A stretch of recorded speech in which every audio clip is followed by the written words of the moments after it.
We were booming. Everything was going perfect. The day after the election, we started sensing a change. Little Village restaurant owner Eladio Montoya opened the doors to his eatery back in September. At first, it was like not believable yet what the results of the election. But little by little, we started feeling the fear of the community once things started evolving. Montoya says business has been down since November. We were expecting for things to get better after the weather, after Christmas, after people spending their money, and we are just not seeing that increase of the sales that dropped over the last couple months. The story is similar at an auto repair business owned and operated for more than 20 years by Vicente Torres. In 26th Street Little Village, my business is decreased the income and the car counts in my shop. I never see this in years. After 2 weeks before the election and 1 more later the elections, I see dramatic car count in my shop. Some weeks is like 20% and some weeks is 40%. Little Village is often referred to as the Mexican capital of the Midwest. Census figures show about 20,000 immigrants who are in the U.S. illegally live in Little Village. President Trump's rhetoric about immigration and his recent executive order expanding deportations to include those who have committed even minor crimes have prompted many in Little Village to not even venture outside. It's not normal.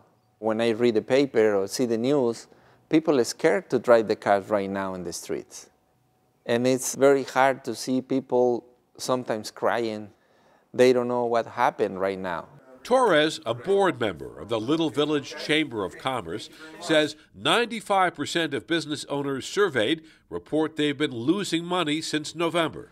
But some other businesses across Chicago, including Hopewell Brewing Company in Logan Square, are joining a movement to help undocumented immigrants feel safe. The recent election was definitely a wake-up call for a lot of us.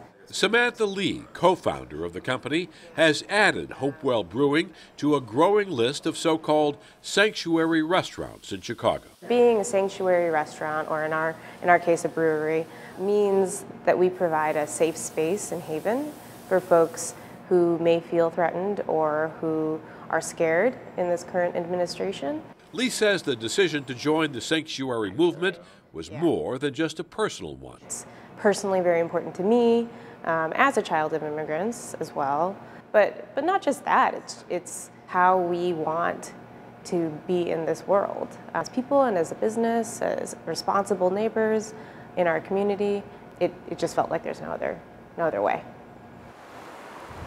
On the city's north side, Lincoln Park Presbyterian Church is among the pioneers of the broader sanctuary movement in Chicago. Pastor Beth Brown leads the congregation. I think some people think that we should have nothing to say or nothing to do with anything that some people categorize as political. All right. I do not categorize what's happening with immigrants right now as political. I would absolutely categorize that as a human rights issue.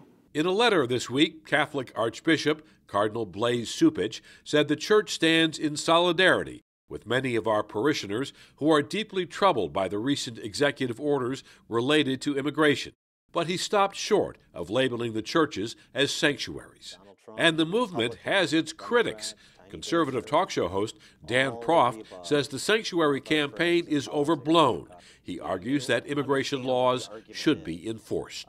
The Republican or the conservative argument is people who are in this country who are violent felons, not just that they're here illegally, but they've also committed a crime and a violent crime, need to go. In his speech to Congress this week, President Trump highlighted the families of crime victims killed by undocumented immigrants. And during the campaign, he said many undocumented immigrants were murderers, rapists, and drug dealers.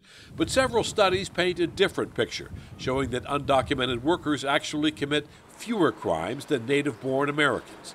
Nonetheless, critics of the sanctuary movement say it may be breaking the law. I recognize that people have come from all over the world to build a better life for themselves and their families, which is why America is the greatest, wealthiest country the world has ever seen.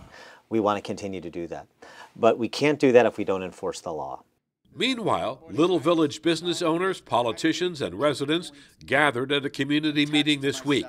They want to dispel false rumors about immigration raids and reassure neighbors that it's safe to come out and support struggling local businesses.